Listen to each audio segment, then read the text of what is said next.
अल्हम्दुलिल्लाह हम्दन कसीरा व सब्बिहुहु बुक्रतन व असीला व नशहदु अल्ला इलाहा इल्लल्लाहु वहदहु ला शरीका लह व नशहदु अन्ना सय्यिदना मौलाना मुहम्मदन अब्दुहु व रसूलुहु व क़ाल अल्लाहु तआला फ़ी कलामिहिल मजीद अल फ़ुरक़ानिल हमीद वल्लज़ीना जाहदू फ़ीना लनहदियन्नहुम सुबुलना व इन्नल्लाहा लमअल मुहसिनीन व क़ाल रसूलुल्लाहि सल्लल्लाहु अलैहि वसल्लम ला यबअसन्नल्लाहु अक़वामन फ़ी यौमिल क़ियामह फ़ी वुजूहिहिम नूर अला मनाबिरिल लुअलुइ यग़बितुहुमुन नास लैसु बिअंबिया वला शुहदा क़ाल अरबियुन हुल्लिहिम लना नारिफुहुम फ़क़ाल हुमुल्लज़ीना मुतहब्बूना फ़िल्लाहि मिन क़बाइल शत्ता मिन बिलादिन शत्ता यज्तमिऊना अला ज़िक्रिल्लाहि यज़कुरूनहु औ कामा क़ाल अलैहिमुस्सलातु वस्सलाम। আল্লাহ পাকের অশেষ মেহেরবানি যে রব্বুল আলামিন আমাদেরকে খানকা ইমদাদিয়া মারকাজুল হক খুদ্দামউদ্দিনে আসার বসার তৌফিক দান করেছেন। এজন্য আমরা সকলে দিল থেকে মন থেকে শুকরিয়া আদায় করি, বলি আলহামদুলিল্লাহ। বন্ধুরা আমার, যেই বান্দার জন্য আল্লাহ পাক দিন ইসলামের পথকে উন্মোচন করে দেন, অর্থাৎ খুলে দেন, সকল রাস্তাসমূহ সহজ করে দেন, ফাহুয়া আলা নূরিম মির রাব্বিহি, আল্লাহ পাক বলেন যে সে আল্লাহ পাকের নির্দেশিত নূরের মধ্যে থাকে, আল্লাহ পাকের নূর দ্বারা পরিচালিত হয়।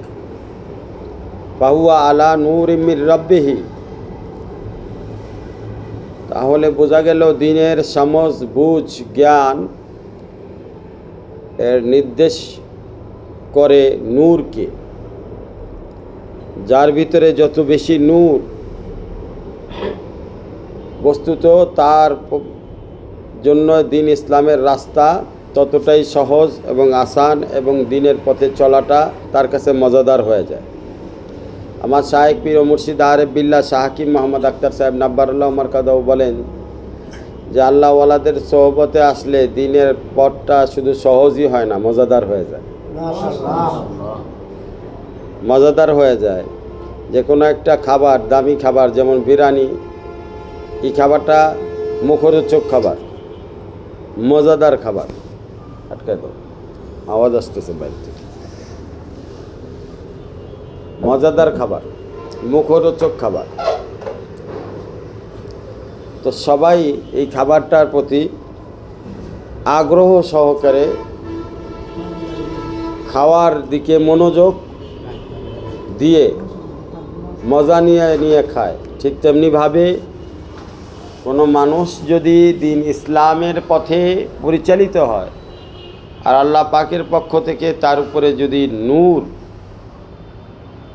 আসে, তাহলে তার কাছে দিন ইসলামের রাস্তা শুধু সহজ নয়, মজাদার হয়ে যায়। এজন্য দিন ইসলামের পথে পরিচালিত হওয়ার জন্য আমাদের মনকে, আমাদের অন্তরকে, আমাদের কলবকে এমনভাবে নিমজ্জিত করতে হবে যেন দিনে ইসলামের প্রত্যেকটা কাজ অন্তরের গভীর থেকে, গভীর স্থান থেকে এই কাজ আমরা করতে পারি।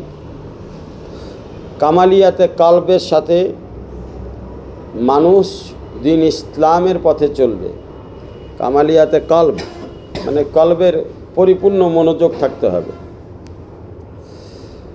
যত মানুষ কলবিভাবে অন্তরের অন্তরস্থল থেকে আল্লাহকে মানবে, রসুলের পথে চলবে, আল্লাহ পাকের মদদ, আল্লাহ পাকের নুসরত, সাহায্য, আল্লাহ পাকের কুদরত, রহমত, বরকত, হেফাজত, মাগফিরাত, হেদায়েত, সাকিনা, এই সকল নেয়ামত আল্লাহ পাক তাকে তত বেশি দান করবেন। তো এজন্য আমরা দিন ইসলামের পথে চলব। দিন ইসলামের পথে চলার জন্য কলবের সাথে চলাটা কেন জরুরি? কারণ একটা হচ্ছে কানুনি মেজাজ, আর একটা হলো জুনুনি মেজাজ। কানুনি বলে আইন কানুন, যেমন আল্লাহ পাক হুকুম দিছে, এই জন্য আমরা পালন করতেছি। তো কানুনি মেজাজ, কানুনি তাআল্লুক আল্লাহর সাথে করলে এটা এমন দেখা যায়, যেমন একটা মানুষ চাকরি করলে চাকরি করতেছে একটা নিয়ম মাইনা, ব্যবসা করতেছে একটা নিয়ম মাইনা, তো মানুষের মধ্যে একটা গোলামি ভাব আসা যায়। আর জুনুনি তাআল্লুক, অর্থাৎ যদি কারো ভিতরে নেশা থাকে, তাকে কিন্তু বলা হয় না, বলার প্রয়োজন হয় না, নেশার কারণে সে নিজের থেকেই ওগুলো করতে থাকে। তো দ্বীন ইসলামের সম্পর্ক আল্লাহর সাথে বান্দার এমন হওয়া উচিত, যেমন নেশা মানুষ করে, ঠিক তেমনিভাবে আল্লাহর সাথে সম্পর্কটা নেশার মতো হওয়া দরকার। তাকে বলার দরকার নাই নামাজ পড়ো, সে আল্লাহ পাকের নেশায় নামাজ পড়বে। তাকে বলার দরকার নাই জিকির করো, সে আল্লাহ পাকের নেশায় জিকির করবে, আল্লাহ পাকের নেশায় পড়ে। কারণ আল্লাহ পাককে সে ভালোবাসে, মহব্বত করে। আর মহব্বতের তাকাজা হচ্ছে যে যাকে ভালোবাসে তার সব কিছু তার কাছে ভালো লাগে, মহব্বতের তাকাজা, নেশার তাকাজা। কারো যদি নেশা হয় কোনো বিষয়ে, ওই নেশার কারণে সে কিন্তু বাধ্য হয়ে যায়। নেশা মানুষকে বাধ্য করে আল্লাহর সাথে সম্পর্ক করার জন্য, আল্লাহর সাথে, আল্লাহর প্রত্যেকটা আল্লাহর দেওয়া হুকুমের উপরে আমল করার জন্য বাধ্য করে। তো এই কানুনি তাকাজায় নেশা, জুনুনি তাকাজা কখন হবে? যখন বান্দা দিল থেকে আল্লাহকে চাবে, দিল থেকে আল্লাহকে তাআলাকে ভালোবাসবে, অন্তর থেকে আল্লাহকে পছন্দ করবে, অন্তর থেকে আল্লাহ তাআলাকে আপন করার জন্য মেহনত করবে, ঠিক তখনই সম্ভব হবে তার জন্য কানুনি তাকাজা জুনুনি তাকাজায় পরিণত হবে। বস্তুত আমরা দুনিয়ার যা কিছুই করি না কেন, সব কিছুর মধ্যে একটি বিষয় আমভাবে, সাধারণভাবে লক্ষ্য করা যায় যে সকলেই কেমন যেন গোলামি করতেছে। কেউ চাকরির গোলামি করতেছে, কেউ ব্যবসার গোলামি করতেছে, কেউ বিবির গোলামি করতেছে, কেউ সন্তানদেরকে পালার জন্য গোলামি করতেছে, কেউ নিজেকে ভালো রাখার জন্য গোলামি করতেছে। আল্লাহ পাক বান্দাদেরকে এটা বোঝাইতে চায় যে তোমার সব কিছুই হচ্ছে তোমার গোলাম, কেউ কারো গোলামি করার দরকার নাই, গোলামি একমাত্র আমার করো।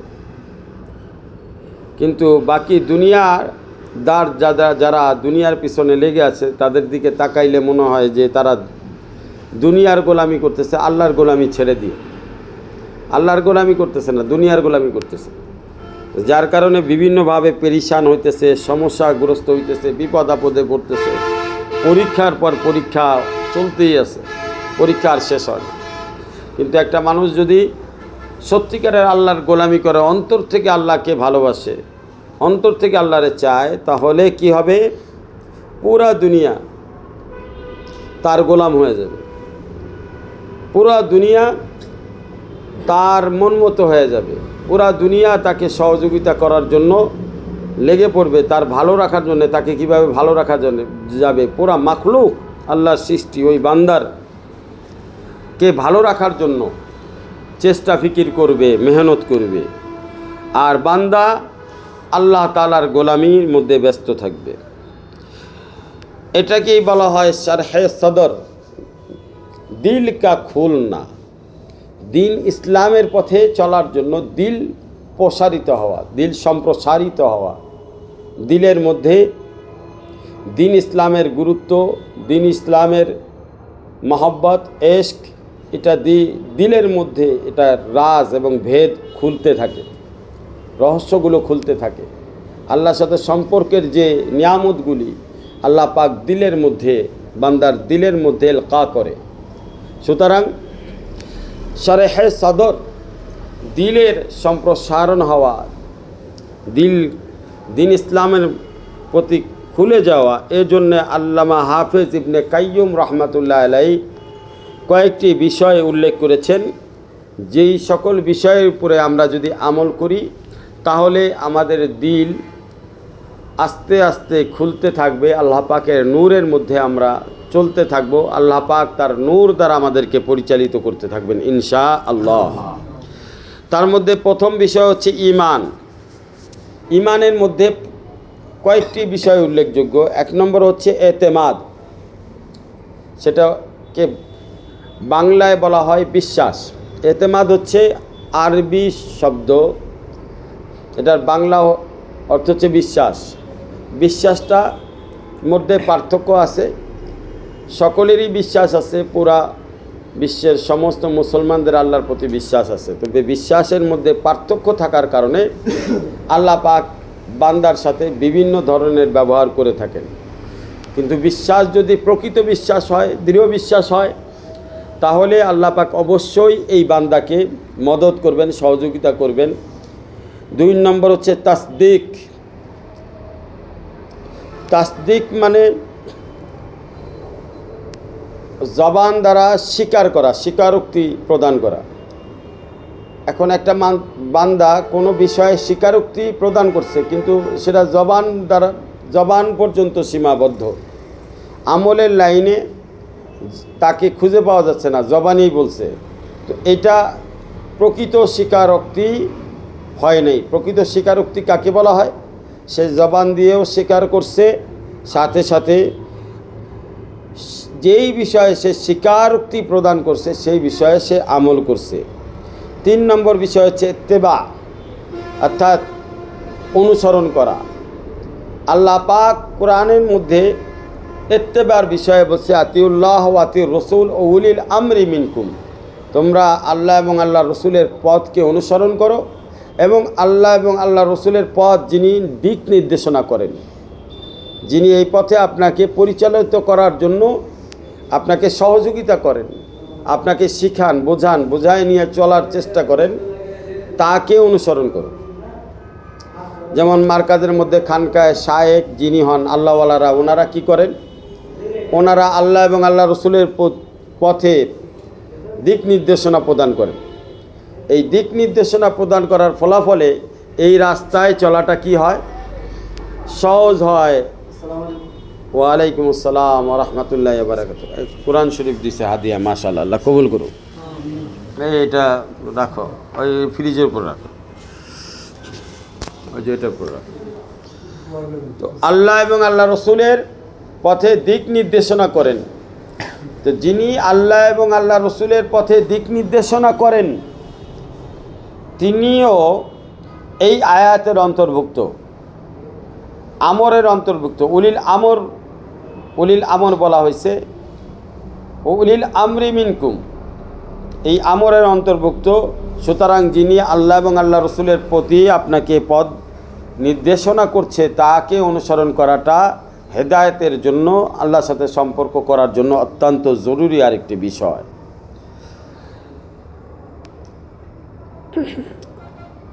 ঈমান হলো ওই সকল বিষয়বস্তু, যেই সকল বিষয়বস্তু আল্লাহ পাক তার হাবিব হযরত মুহাম্মদ মুস্তাফা আল মুজতাবা আল মুরতাজা সাল্লাল্লাহু আলাইহি ওয়াসাল্লাম এর প্রতি নাজিল করেছেন।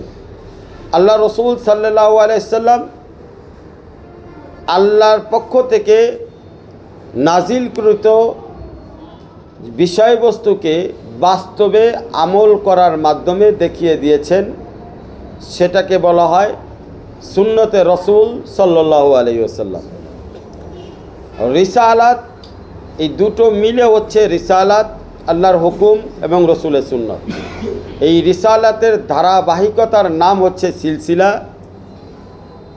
এই সিলসিলা যেমন আমাদের সিলসিলায় কাদরিয়া, নকশাবন্দিয়া, মুজাদ্দিদিয়া, তারপরে সেহারানাওয়ারদিয়া, আসলে মূলত ওই ধারাবাহিকতার নাম, যেই ধারাবাহিকতা আল্লাহ এবং আল্লাহ রসুলের পক্ষ থেকে এই পর্যন্ত চলে আসতেছে।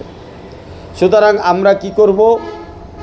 আল্লাহ এবং আল্লাহ রসুলের পক্ষ থেকে যেই ধারাবাহিকতা, যেই রিসালাত আমাদের পর্যন্ত পৌঁছাইছে সাহাবী রাদিয়াল্লাহু তাআলা আজমাইনদের মাধ্যমে, পরবর্তীতে তাবেইন, তাবে তাবেইন, আইম্মায়ে মুস্তাহিদিন, খোলাফায়ে রাশেদিন, আমাদের বড় বড় ইমাম, ওনাদের মাধ্যমে, আউলিয়া ইকরামদের মাধ্যমে এই পর্যন্ত যে দিনের ধারাবাহিকতা চলে আসতেছে, এটাকেই বলা হয় ওই রিসালাত। যেই রিসালাত এর বিষয়ে আল্লাহওয়ালারা দিক নির্দেশনামূলক হেদায়েত কিয়ামত পর্যন্ত দিতে থাকবে। আল্লাহ তাআলা আমাদের সকলকে ওই দিক নির্দেশনা মোতাবেক চলার তৌফিক দান করেন, বলেন আমিন। ইমানের গুরুত্ব তখনই বান্দা বুঝবে যখন সাহাবী রাদিয়াল্লাহু তাআলা আনহু আজমাইনদের মতো দিন ইসলামের প্রত্যেকটি আদর্শকে পালন করার জন্য তারা পাগলের মতো, যেমন সাহাবীরা রসুলকে পাগলের মতো অনুসরণ করেছে, আমরাও ঠিক তেমনিভাবে অনুসরণ করব। সাহাবী রাদিয়াল্লাহু তাআলা আনহু আজমাইন ওনারা বলতেন সামি'না ওয়া আতা'না, বাস আমরা শুনেছি, শোনার সাথে সাথেই আমরা ওই শ্রবণ পর্যন্ত সীমাবদ্ধ থাকি নাই, ওটাকে আমল করার জন্য আমরা আমলের ময়দানে ঝাঁপ দিয়েছি এবং আমল করে দেখিয়ে দিয়েছি। বন্ধুরা আমার, যখন আমরা আল্লাহওয়ালাদের সহবতের অনুসরণ করব, মূলত এই সহবত রসুল সাল্লাল্লাহু আলাইহি সাল্লাম থেকে ধারাবাহিকভাবে আমাদের পর্যন্ত পৌঁছাইছে, এই সহবতের অনুসরণ করব, তখন আমাদের অন্তরের মধ্যে ইমানি গুরুত্ব, ইমানি তাকাজা তৈরি হবে, যেটা আমাদেরকে পরবর্তীতে আমাদের জীবনের কামিয়াবির মূল লক্ষ্য এবং উদ্দেশ্য পর্যন্ত পৌঁছায় দিবে। মূলত আল্লাহ পাক অসংখ্য নিয়ামত দ্বারা আমাদেরকে সজ্জিত করেছেন এবং আল্লাহ পাক তার অসংখ্য নিয়ামত, কোটি কোটি নিয়ামত দিয়ে, বিলিয়ন ট্রিলিয়ন নিয়ামত দেওয়ার পরে আল্লাহ পাক কোরআনের মধ্যে বলছেন ফাবি আইয়ি আলাই রাব্বিকুমা তুকাজ্জিবান, ও আমার বান্দা তুমি বলো আমার কোন কোন নিয়ামতকে তুমি অস্বীকার করতে পারো। অর্থাৎ আল্লাহ পাক এত বেশি আমাদেরকে নিয়ামত দান করেছেন যে আমরা যেদিকে তাকাই, যা কিছুই চিন্তা করি না কেন, আল্লাহ পাকের নিয়ামতের বাইরে কোনো কিছু চিন্তা করার সুযোগ বান্দার নাই। আমরা চোখে দেখি, এই যে দেখার শক্তি, কানে শ্রবণ করি, জবান দ্বারা কথা বলি, হাত পা নাড়াচড়া করি, শ্বাস গ্রহণ করতেছি, আল্লাহর দেওয়া বাতাস, আল্লাহর দেওয়া আগুন, আল্লাহর দেওয়া পানি, আল্লাহর দেওয়া মাটি ব্যবহার করতেছি। এবং এই চার দ্রব্যের মধ্যে অসংখ্য নিয়ামত আল্লাহ রেখে দিয়েছেন যেগুলো আমরা ব্যবহার করছি, যার কোনো কিছুই আমরা নিজেরা তৈরি করতে বানাতে সক্ষম নই।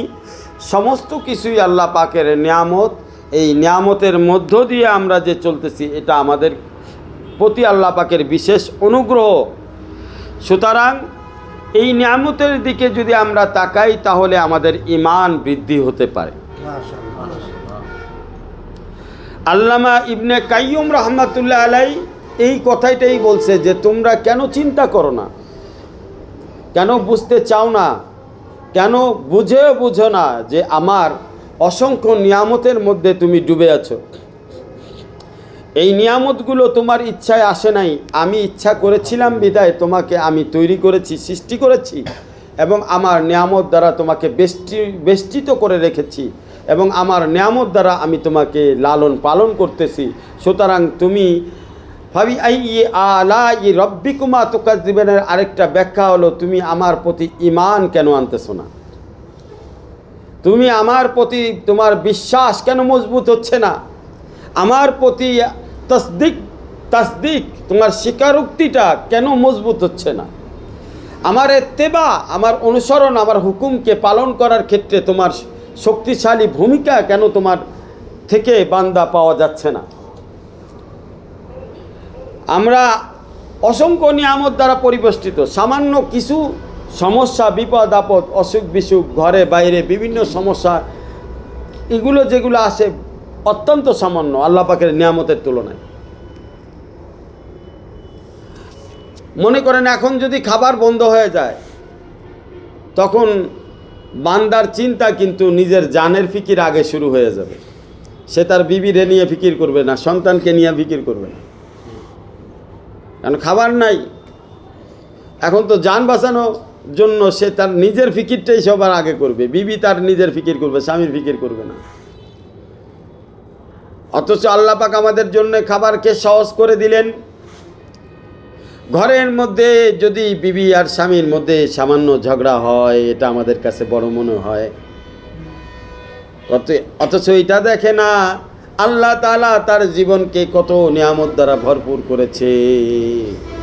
এই নিয়ামতের যদি শুকরিয়া বান্দা আদায় করে, তাহলে আল্লাহ পাক তাকে আরও নিয়ামত দান করে দিত, বর্ধিত করে দিত। কথা ঠিক কিনা? আরও নিয়ামত দান করতো, আরও নিয়ামত দান করতো। অসুখ বিসুখ হলে আমরা ঘাবড়ায় যাই, কিন্তু আল্লাহ পাকের কত নিয়ামত তো আল্লাহ আমাদেরকে দিছে, এটা বাদে সেটা যদি চিন্তা করি। আমার শায়েখ পীর মুর্শিদ শাহ হাকিম মোহাম্মদ আখতার সাহেব নাব্বার আল্লাহ মারকাদও বলে, অনেকে যে বদনজরি করে, কুদৃষ্টি করে, মহিলাদেরকে দেখলে, মেয়েদেরকে দেখলে গার্মেন্টসে, তারপরে চাকরিতে, ব্যবসায় নিজের চোখ হেফাজত করতে পারে না। একজন প্রেমিক প্রেমিকা সে যতই যাকে ভালোবাসুক না কেন, এর মধ্যে যদি দেখা গেছে বাঘ চলে আসে, জঙ্গলের বাঘ, প্রেম কি আর থাকবে? প্রেমিকার প্রেম থাকবে? সে সময় বদনজরি থাকবে না। কেন? জঙ্গলের বাঘ তো জানি নিয়ে টান মারবে। বন্ধুরা আমার আপনার জীবনের মধ্যে একটা বাঘ আছে, যে বাঘের নাম মৃত্যু। আর এটা কখন আসবে? জঙ্গলে গেলে বাঘ আসবে, তারপরে আপনি মারা যাবেন। কিন্তু মৃত্যু নামক বাঘ এটা সর্বদাই প্রস্তুত, যে কোনো সময় আপনার কাছে চলে আসতে পারে, এটা অদৃশ্যভাবে। তো আপনি জঙ্গলের বাঘকে ভয় পাইতেছেন, কিন্তু আল্লাহ পাক যে বাঘকে আমাদের পিছনে লাগায় রাখছে, সেটা মৃত্যু নামক বাঘ। এই বাঘটাকে আমি ভয় পাচ্ছি না বিধায় আমার দ্বারা বদনজরি বেশি হয়ে যেতেছে, আমি গুনাহ থেকে বাঁচতে পারতেছি না। মূল কারণ কি? আমার আল্লাহ বলছে যে মৃত্যুর স্বাদ সকলকেই গ্রহণ করতে হবে, আর কার কখন মৃত্যু আসবে এটা কেউ বলতে পারে না। যদি এই ভয়টা আমার দিলের মধ্যে থাকতো, তাহলে আমার দ্বারা গুনাহ হইতো না। এই ভয় আমার দিলের মধ্যে নাই, যার কারণে আমার দ্বারা অকতারে গুনাহ হয়ে যাচ্ছে, নাফরমানি হয়ে যাচ্ছে। আমি আল্লাহ পাকের নাফরমানদের মধ্যে গণ্য হয়ে যাচ্ছি। আমাদের উচিত আমাদের ঈমানকে বর্ধিত করার জন্যে, ঈমানি শক্তিকে আরও বৃদ্ধি করার জন্য, আরও সৌন্দর্যময় করার জন্য আল্লাহর ভয়কে দিলের মধ্যে বসানো। বন্ধুরা আমার, এই জন্য ফাবি আইয়ি আলাই রাব্বিকুমা তুকাজ্জিবানের আরেকটি অর্থ হচ্ছে, তোমরা কেন আমি আল্লাহকে ভয় করো না? কোটি কোটি নিয়ামত আমি আল্লাহ তোমাদেরকে দান করেছি, তোমাদের উচিত ছিল আমি আল্লাহকে ভয় করা, তোমরা কেন আমি আল্লাহকে ভয় করতেছো না? বন্ধুরা আমার, আল্লাহ পাক মানুষ সৃষ্টি করলেন, ওয়াল্লাযী খলাকাকুম, মানুষ সৃষ্টি করলেন, ফামিনকুম কাফিরুন ওয়া মিনকুম মুমিনিন, তাদের মধ্যে আল্লাহ পাক দুই ভাগ করেছেন। এক ভাগ আল্লাহ পাক রেখেছেন কাফের, আরেক ভাগ রেখেছেন আল্লাহ মুমিন। বন্ধুরা আমার, কাফের কারা? যারা আল্লাহকে ভালোবাসে না, আল্লাহকে স্বীকার করে না, আল্লাহর সাথে যাদের সম্পর্ক নাই। আল্লাহ বলেন আমার সাথেও তাদের কোনো সম্পর্ক নাই। আর মুমিন কারা? যারা আল্লাহকে ভালোবাসে, যারা আল্লাহকে চিনে, আল্লাহকে স্বীকার করে, আল্লাহকে অন্তর থেকে চায়। আল্লাহ পাকও বলেন আমিও তাদেরকে অন্তর থেকে চাই। মাশাআল্লাহ।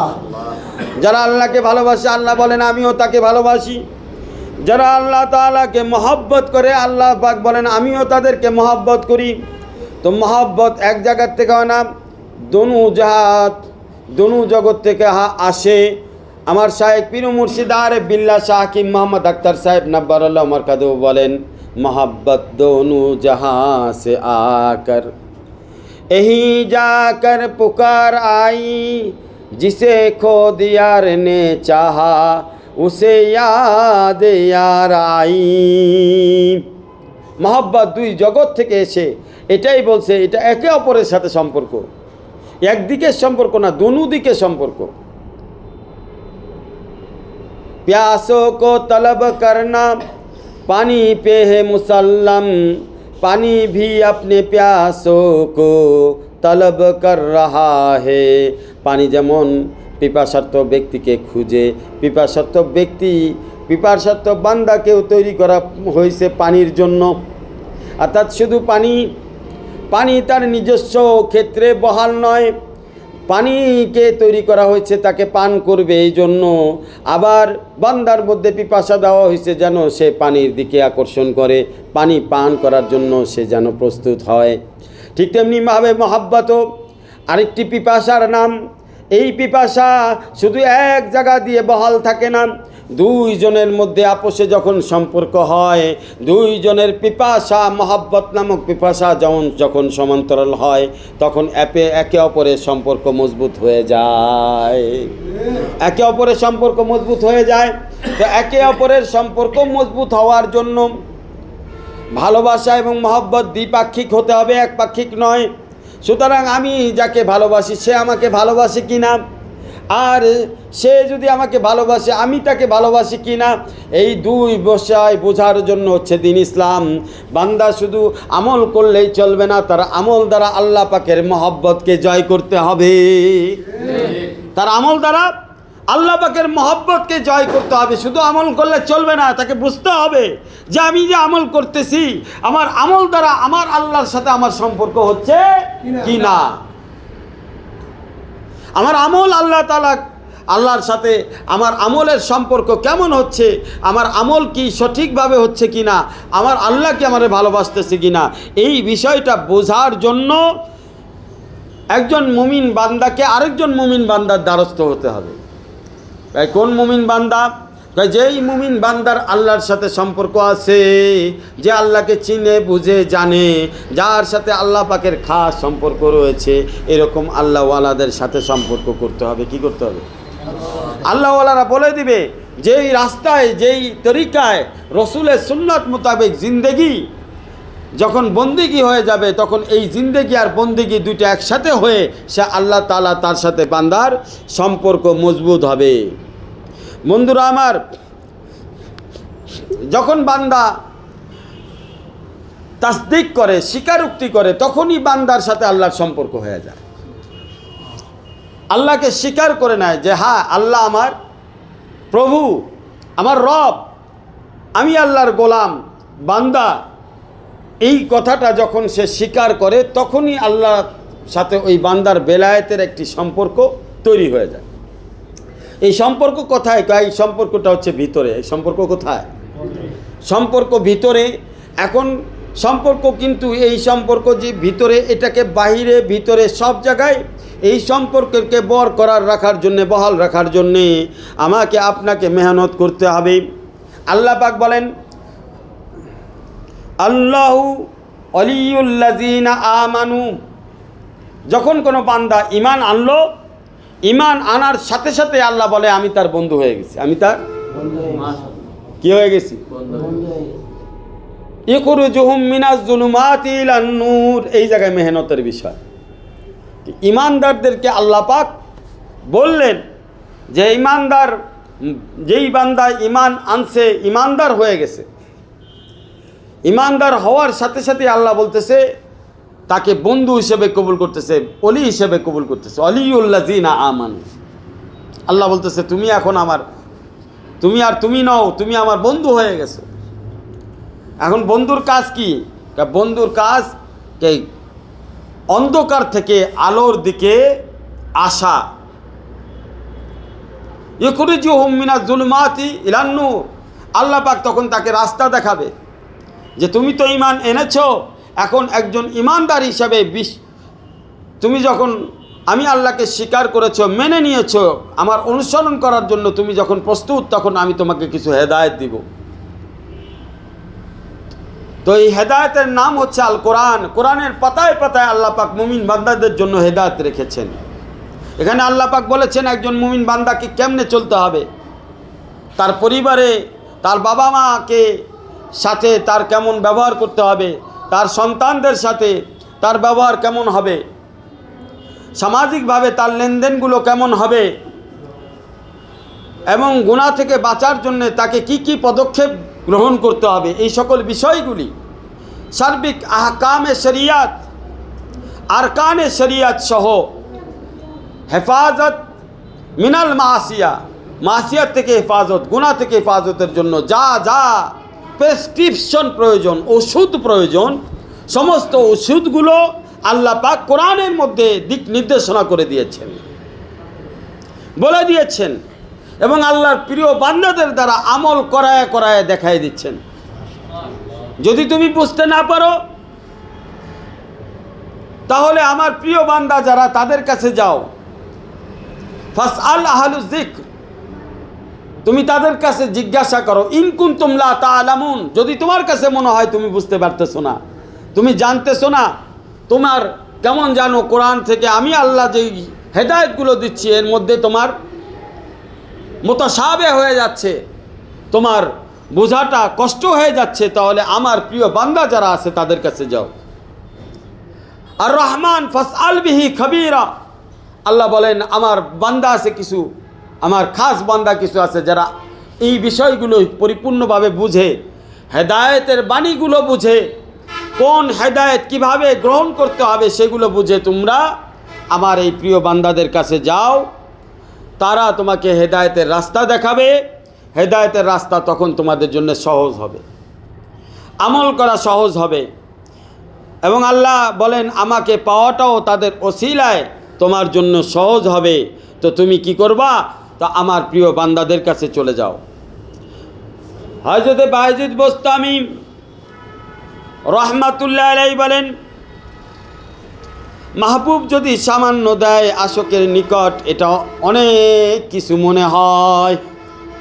আল্লাহ আমাদের মাহবুব, একজন আমরা হচ্ছি আল্লাহ পাকের আশেক। একজন ইমানদার সে আল্লাহ পাকের আশেক হিসেবে সর্বদাই আল্লাহকে ভালোবাসতে থাকবে, আর আল্লাহ পাক হচ্ছেন মাসুক, আমাদের মাহবুব। সুতরাং মাসুক যা চায় আশেক সেটা চাবে, এটাই হচ্ছে ইমানদারের আরেকটি আলামত। মাসুক যাই দেয়, ভালোবাসা দেয়, সেটাই একজন আশেকের কাছে অমূল্য সম্পদ হয়ে দাঁড়াবে। আল্লাহ পাক মহব্বত করে আমাকে যা দিবে সেটাই আমার অনেক গুরুত্বপূর্ণ বিষয়, যেই নামতি দেখ অনেক গুরুত্বপূর্ণ বিষয়। সুতরাং আমরা যদি আল্লাহ পাককে ভালোবাসি, আল্লাহ বান্দাকে যা দিবে তার উপরে খুশি থাকতে হবে। এইটাই খুশি থাকাটা, এই খুশি থাকাটাকে বলা হয় কানাআত, অর্থাৎ অল্পে তুষ্ট। বান্দা যখন অল্পে তুষ্ট হবে, আল্লাহ পাক ওই বান্দার উপরে খুশি হয়ে যান। বান্দাকে আল্লাহ পাক যা দেন তার উপরে যদি বান্দা খুশি হয়ে যায়, আল্লাহ পাকের শুকরিয়া আদায় করতে থাকে, তখন আল্লাহ পাক তার নিয়ামত আরও বাড়ায় দেন। কোরআনের মধ্যে আল্লাহ পাক বলেন, লাইন শাকারতুম লা আযীদান্নাকুম, তুমি আমার শুকরিয়া আদায় করলে আমি তোমার নিয়ামত বাড়াই দিব। এই কথা বলার দ্বারা অনেকেরই নজর চলে যায় দুনিয়ার দিকে, কিন্তু এইখানে কোনো আলাদাভাবে বলা হয় নাই যে আমি তোমাকে দুনিয়ার নিয়ামত বাড়াই দিব, আখিরাতটা কমাই দিব, আখিরাতটা বাড়াই দিব, দুনিয়ারটা কমাই দিব, এরকম কিছু বলেন নাই। আল্লাহ বলছে যেখানেই শুকরিয়া সেখানেই বৃদ্ধি। তুমি তোমার জীবনের মধ্যে শুকরিয়াটাকে যদি আনো, আমি আল্লাহ আমার পক্ষ থেকে নিয়ামতের সমস্ত দায় দায়িত্ব আমি নিজ গুণে নিজ দায়িত্বে তোমাকে বাড়ায়া দিতে থাকবো। এটা দুনিয়ার লাইনও আল্লাহ পাক রিজিক বাড়ায় দিবেন, আখিরাতের লাইনও রিজিক বাড়ায় দিবেন। আখিরাতের রিজিক হচ্ছে ঈমান। এই ইমানি সম্পদকে আল্লাহ বাড়ায়া দিতে দিতে দিতে দিতে এটাকে ইয়াকিনের পর্যায়ে নিয়ে যাবে। যখন বান্দা আল্লাহ পাকের শুকরিয়া আদায় করবে, একজন তালবে ইলম মাদ্রাসায় যদি সে কোরআন আল্লাহ পাক পড়ার তৌফিক দান করছে, যে যদি এর উপরে ওই তালবে ইলম শুকরিয়া আদায় করে আল্লাহ পাক তার কোরআনের মধ্যে বরকত ঢেলে দিবে। একজন আলেম সে যদি যাকে আল্লাহ যে এলেম দিছে সেই এলেমের উপরে শুকরিয়া আদায় করে আল্লাহ পাক তার এলেমের মধ্যে বরকত দান করে দিবেন। একজন আল্লাহর বান্দা তাকে দুনিয়ার লাইনে আল্লাহ ইমানের যে দৌলত দিছে, আমলের যে দৌলত দিছে, এটার উপরে যখন সে শুকরিয়া আদায় করবে আল্লাহ পাক তার ইমানের দৌলত, আমলের দৌলতের মধ্যে বরকত ঢেলে দিবেন। একটা বান্দাকে আল্লাহ পাক দুনিয়ার লাইনে যে রিজিক দিছে এটার উপরে বান্দা যখন শুকরিয়া আদায় করতে থাকবে আল্লাহ পাক দুনিয়ার রিজিকের উপরে আল্লাহ পাক বরকত দান করে দিবেন। যেমন আল্লাহ পাক চোখ দিছে, কান দিছে, হাত দিছে, পাও দিছে, জবান দিছে, দিল দিছে, আল্লাহ পাক আমাকে সুস্থ রাখছে, এইটার উপরে বান্দা যখন আল্লাহ পাকের শুকরিয়া আদায় করতে থাকবে আল্লাহ পাক তার শরীরের সুস্থতা আরও দ্বিগুণ তিনগুণ বাড়ায়া দিবে। অর্থাৎ যেখানেই শুকরিয়া সেখানেই নিয়ামত বৃদ্ধি। বন্ধুরা আমার, এই জন্য আল্লাহ পাক আমাদের যে ইমানি দৌলত দিছে এই ইমানি দৌলতের উপরেও শুকরিয়া আদায় করতে হবে, বেশি বেশি শুকরিয়া আদায় করতে হবে।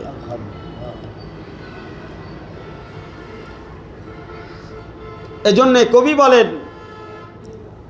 হামদে বেহদ মর খোদায়ে পাকে র আকে ইমা দাদে মুস্তে খাকে র। আমি আল্লাহ পাকের কোটি কোটি শুকরিয়া আদায় করতেছি। হামদে বেহদ মর খোদায়ে পাকে র, ওই আল্লাহ পাক যিনি পাক এবং পবিত্র। আকে ইমা দাদে মুস্তে খাকে র, সামান্য এক মাটির ভিতরে আমাকে ইমানের দৌলত আল্লাহ পাক দান করছেন। মাটির ভিতরে ইমানের দৌলত, আমাদের দেহ মাটি, চোখ মাটি, আমাদের শরীরের সব কিছু মাটি, যেই দুনিয়া আমরা ব্যবহার করতেছি এই দুনিয়ার সব কিছু আল্লাহ পাক মাটি থেকে তৈরি করেছেন। সুতরাং এই মাটির ভিতরে আমাদেরকে ইমানি নামক বস্তু দান করে আল্লাহ পাক আমাদেরকে সম্মানিত করেছেন। এই জন্যে মহান রব্বুল আলামিনের দরবারে আমরা কোটি কোটি শুকরিয়া আদায় করি, বলেন আলহামদুলিল্লাহ। ইন্না আকরামাকুম ইনদাল্লাহি আতকাকুম, আল্লাহ পাক বলেন যে তোমার ইমানের উপরে যদি তুমি শুকরিয়া আদায় করো তখন আমি আল্লাহ পাক তোমাকে নিয়ামতে তাকওয়া দান করব, নিয়ামতে তাকওয়া দান করব। আল্লাহ পাক বলেন নিশ্চয়ই আমার কাছে ওই সকল বান্দা বেশি দামি যেই সকল বান্দা বেশি মুত্তাকি, আমি আল্লাহকে ভয় করে। আরে আল্লাহকে কে ভয় করবে? যার ইমানের উপরে শুকরিয়া আছে, যার ইমানের উপরে আমল আছে, যার ইমানের উপরে দৃঢ় মজবুত বিশ্বাস আছে, যার ইমানের উপরে ইত্তেবা আছে, অনুসরণ আছে, সেই তাকওয়ার হাকিকত পর্যন্ত পৌঁছাবে। আর তাকওয়ার হাকিকত পর্যন্ত পৌঁছানোর কারণে সেই বান্দাকে আল্লাহ পাক সর্বোচ্চ সম্মানের পর্যায়ে আল্লাহ পাক পৌঁছায় দিবেন। আল্লাহ বলেন ইন্না আকরামাকুম ইনদাল্লাহি আতকাকুম। তুমি যদি আল্লাহর কাছে সর্বোচ্চ সম্মানিত হতে চাও তাহলে তুমি মনে রাখবা তোমার জিন্দেগি যেন তাকওয়াওয়ালা হয়ে যায়। একজন মুত্তাকি কখন মুত্তাকি হবে বন্ধুরা? যখন সে ইমানের হাকিকতের উপরে, ইমানের বিশ্বাসের উপরে, ইমানের স্বীকারোক্তির উপরে ইমানের ইত্তেবা শুরু করে দিবে, ইমানের ইত্তেবা শুরু করবে, তখনই তার পক্ষে তাকওয়া নামক দৌলত এবং নিয়ামত পাওয়া সম্ভব হবে। আল্লাহ পাক বলেন কুল মাতাউদ দুনিয়া কলিল, আল্লাহ পাক বলেন দুনিয়ার যে সকল সম্পদ তুমি দেখতেছো, বাড়ি গাড়ি, ধন দৌলত, স্ত্রী নারী পুত্র, সম্মান ইজ্জত, এই সমস্ত কিছু এটা দুনিয়ার একটা সাধারণ জিনিস, খুবই সামান্য জিনিস, খুবই সামান্য উপহার আমি তোমাকে দিয়েছি। কিন্তু এই সামান্য উপহার কি পরিমাণ দিছে সেটা আল্লাহ পাক কোরআনের মধ্যে বলছে ওয়াইন তাআদ্দু নিয়ামাতাল্লাহি লা তুহসুহা। ওয়াইন তাআদ্দু, যদি আমি আল্লাহর নিয়ামতকে তুমি গণনা করতে চাও গণনা করে শেষ করতে পারবে না। এত পরিমাণ নিয়ামত দেওয়ার পরে আল্লাহ কি বলতেছে? এটা সামান্য। এটা কি বলতেছে? সামান্য দিছি। তাহলে অতি মহা সামান্য, যেটা সামান্য না, সীমাহীন, সেটা কেমন হইতে পারে? দুনিয়ার চারিদিকে তাকায় দেখেন, একটা একটা মহাসাগরের দিকে তাকায় দেখেন, শুরু আছে শেষ নাই বন্ধুরা আমার, শেষ করা যাবে না। আটলান্টিক মহাসাগর এই পর্যন্ত সম্পূর্ণটা ঘুরা কেউ দেখতে পারছে। ভূমধ্য মহাসাগর, আরব মহাসাগর, আমাদের বঙ্গোপ মহাসাগর এই পর্যন্ত ঘুরা কেউ দেখতে পারছে? হ্যাঁ, আপনি যেই জায়গায় বসবাস করেন এই এলাকার নাম মাওনা, এই মাওনা ইউনিয়নের মধ্যে আপনি কি সমস্ত জায়গা ঘুরা দেখতে পারছেন? একটা সামান্য মাওনা ইউনিয়নে আপনি সমস্ত জায়গা ঘুরা দেখতে পারেন নাই। আর আল্লাহ পাকের আটলান্টিক মহাসাগরে কিভাবে ঘুরবেন? এর উপরে 7 আসমান আছে, লক্ষ কোটি কোটি গ্রহ আছে, উপগ্রহ আছে। এক আসমান আরেক আসমান থেকে দ্বিগুণ, 3 গুণ, 4 গুণ বড়। আর এমন এমন তারা এবং নক্ষত্র রয়েছে যেগুলো সূর্যর থেকে কোটি কোটি গুণ বড়, সূর্য থেকে কোটি কোটি গুণ বড়। হাজারো সূর্য, হাজারো নক্ষত্র মিলে এক একটা সৌরজগৎ হয়। সর্বনিম্ন আমাদের যে সৌরজগতের নাম, এটার নাম হচ্ছে মিল্কওয়ে। এর মধ্যে এরকম 7 আসমান 7 জমিন সহ এই যে সৌরজগৎ, এরকম একটা দুইটা নয়, কোটি কোটি সৌরজগৎ এই মিল্কওয়ের মধ্যে আছে। কোটি কোটি সৌরজগৎ, এরকম মিল্কওয়ে, কোটি কোটি সৌরজগৎ মিলে যে মিল্কওয়ে আছে, এই মিল্কওয়ে এরকম কোটি কোটি মিল্কওয়ে মিলে হয় ইউনিভার্স। এরকম কোটি কোটি ইউনিভার্স মিলে এই মহাজাগতকে আল্লাহ পাক সাজাইছেন, যেটা আল্লাহর আরশের সামনে একটা শস্যের দানার মতো। আল্লাহ পাক বলেন ওয়াসিয়া কুরসিউস সামাওয়াতি ওয়াল আরদ, আল্লাহ পাকের কুরসি হলো পুরো আসমান জমিন বেষ্টিত, সব কিছু মিলে বেষ্টিত। সুতরাং আল্লাহর কাছে এই পুরা জগৎ সামান্য কিছু। এই জন্য আল্লাহ পাক বলেছেন তুমি গণনা করতে পারবা না, তোমার ক্ষমতা নাই। ওয়াইন তা'আদ্দু নি'মাতাল্লাহি ফালা তুহসুহা, আমি আল্লাহ যেই সকল নিয়ামত দিয়েছি এটা যদি তুমি গণনা করতে চাও, এটার গণনা করে তুমি শেষ করতে পারবে না, গণনা করে তুমি শেষ করতে পারবে না। কিন্তু আল্লাহ পাক এই সকল কিছু দিকে বলতেছেন মাতাউদ দুনিয়া কলিল, সব দেওয়ার পরে আল্লাহ কয় এগুলো সামান্য কিছুই না। বান্দা হিসেবে আমি যে তোমাকে উপহার দিলাম, তুমি যেটা গণনা করতে পারবে না, তোমার পক্ষে সম্ভব না, আমি আল্লাহ তোমাকে যা কিছু দিছি দুনিয়ার হায়াতে জিন্দিগিতে, এটা সামান্যই দিছি, কিছুই দেই নাই। কেমন মাহবুব মাওলা, কেমন মাসুক আমার মাওলা, আমরা আশেক হব না তার তো কার আশেক হব? এরকম কোটি কোটি নিয়ামত দিয়া ভরপুর করে আল্লাহ পাক বলতেছে সামান্য কিছু দান করছি। বলেন শুকরিয়া আসবে না কেমনি? কিভাবে আল্লাহর শুকরিয়া করবেন না? ফাবি আইয়ি আলাই রাব্বিকুমা তুকাজ্জিবান, কেন আল্লাহর শুকরিয়া আদায় করবেন না? ওমান আসদাকু মিনাল্লাহি কিলা, কেন আল্লাহর শুকরিয়া আদায় করবেন না? বন্ধুরা আমার, এই এত কিছু দেওয়ার পরে তার বদলায় আমরা কি দিতেছি? সামান্য কিছু। কয়বার নাম আল্লাহর উচ্চারণ করি সারাদিনে, দুনিয়া দুনিয়া করতে থাকি, সামান্যই জিকির করি, সামান্যই খানকায় এসে মেহনত করি, কিন্তু এই সামান্য মেহনত আল্লাহর কাছে কতটা প্রিয়। আল্লাহ পাক বলেন ওয়াজ্জাকিরিন আল্লাহ কাসীরান ওয়াজ্জাকিরাত,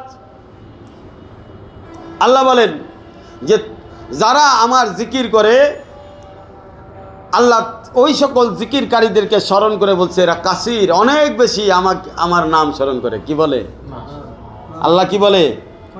অনেক বেশি আমার নাম স্মরণ করে। আমরা আসলে আল্লাহরে কতটা স্মরণ করি আমরাই না জানি। যেই পরিমাণ নিয়ামত দিছে, এই নিয়ামতের তুলনায় আমরা আল্লাহ তাআলাকে খুব সামান্যই স্মরণ করি, কিন্তু আমাদের সামান্যটা আল্লাহ বলতেছে অনেক বেশি।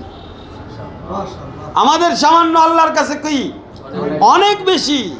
আর আল্লাহ পাকের বেশিটা আল্লাহ পাক বলেন এত কোটি কোটি নিয়ামত দিছে, যেটা শুরু আছে শেষ নাই, যেটা গণনা করে শেষ করা যাবে না, সেটাকে আল্লাহ বলতেছে সামান্য। সেটাকে কি বলতেছে? আর আমরা সামান্য আল্লাহ পাককে স্মরণ করি, সেটাকে আল্লাহ কি বলতেছে? অনেক বেশি। কাসিরাত, কাসির কাসির, অনেক বেশি। তাহলে ওই মাহবুব मैं उनके सवा किस पे फिदा हूँ बता दो, ला मुझको देखा उनके जैसा कोई अगर है। আমার শায়েখ পীর মুর্শিদ আরেফ বিল্লাহ শাহ হাকিম মোহাম্মদ আক্তার সাহেব নব্বরুল্লাহ মারকাদাহু বলতেন, ফানা হয়ে যাই আল্লাহর প্রতি, আল্লাহর কথার পরে জান কোরবান হয়ে যাওয়া উচিত। যে আল্লাহ পাক কোটি কোটি নিয়ামত দেওয়ার পরে বান্দারে বলতেছে সামান্য দিছি, আর আমরা সামান্য কিছু ইবাদত করি, সামান্য কিছু আমল করি, তাও টুটা পোটা ভাঙ্গা চোরা ঠিক মতো করি তো করি না। অলসতা, বিভিন্ন ধরনের সমস্যা, এই সেই দেখায় আমরা কিভাবে আমল থেকে ছুটকারা পাওয়া যায় এই রাস্তা খুঁজি। আর এই সামান্য এই আমলকে আল্লাহ পাকের কাছে আল্লাহ পাক বলেন বান্দাকে কতটা ভালোবাসেন। আল্লাহ পাকের ভালোবাসা নিদর্শন দেখেন যে আল্লাহ পাক এই সামান্য আমলকে, সামান্য জিকিরকে কবুল করে আল্লাহ বলতেছে কাসির, আমার বান্দা অনেক বেশি করছে, আমার বান্দা অনেক বেশি করছে। এটা কেমন হলো? বাপের সন্তান ছোট বাচ্চাটা যখন একটু কোনো রকম গ্লাস ধরে পানি নিয়ে আসে, অল্প একটু পানি ধরে আয়না দিচ্ছে, তখন বাবা কি বলে, বাবা মাশাআল্লাহ আমার বাবা তো বড় হয়ে গেছে, দেখছো দেখছো, মাকে বলে দেখছো তোমার ছেলে তো আমাকে পানি নিয়ে আসছে, আমার তো ছেলে অনেক শক্তিশালী হয়ে গেছে। 4-5 বছরের বাচ্চা, হ্যাঁ আমার আহমদ এই যে 4 বছরের বয়স, মাঝে মাঝে বিভিন্ন জিনিস আইনে দেয়, আমি খুব খুশি হই, কই যে আরে মাশাআল্লাহ সে তো অনেক বড় হয়ে গেছে, অনেক কিছু দিতেছে, দেখো কত কিছু আইনে দিচ্ছে। তো একজন বাবা তার সন্তানের প্রতি কতটা দয়াশীল, কতটা মাহবুব, কতটা আপন করে চায়, তার সামান্য কিছু বাবার কাছে অনেক বড় কিছু মনে হয়। বাবা সন্তান থেকে কিছু আশা করে না, সারা জীবনই কোনো কিছু আশা করে না। এমন বাপ মা পৃথিবীতে আছে যারা সন্তান থেকে কিছু আশা করে না, কিন্তু সন্তান যদি বড় হয়ে সামান্য একটা চা বিস্কুট খাওয়ায় দেয়, একটা জামা কিনে দেয়, বাপের কাছে এটা অনেক কিছু মনে হয়। কথা ঠিক কিনা? বাবা মনে করে যে আমার সন্তান অনেক কিছু দিছে আমাকে, আর আশেপাশের মানুষ আমার বাবাকে অনেক কিছু দিলে তার কাছে এটা সামান্য মনে হয়। আল্লাহ পাক এর ভালোবাসার দিকে কুরবান হয়ে যান। আল্লাহ পাক এত নিয়ামত দিছে যেটার শুরু আছে শেষ নাই, যেটা গণনা করে শেষ করা যাবে না। এত নিয়ামত দেওয়ার পরে আল্লাহ পাক বলেন সামান্য কিছু দিলাম।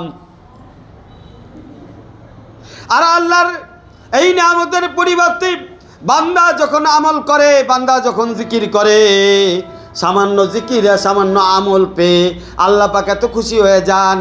আল্লাহ পাক বান্দার এই আমলকে পাওয়ার পরে বলেন ওয়াজ্জাকিরিন আল্লাহ কাসীরা,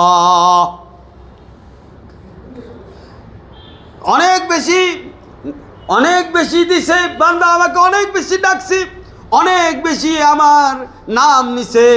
বান্দার সামান্য আমল পেয়ে আল্লাহ পাক খুশি হয়ে যান, বলেন সুবহানাল্লাহ।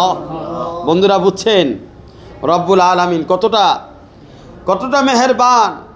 तेरे महबूब के या रब शबाहत लेकर आया हूँ, हकीकत तू इसे कर दे मैं सूरत लेकर आया हूँ।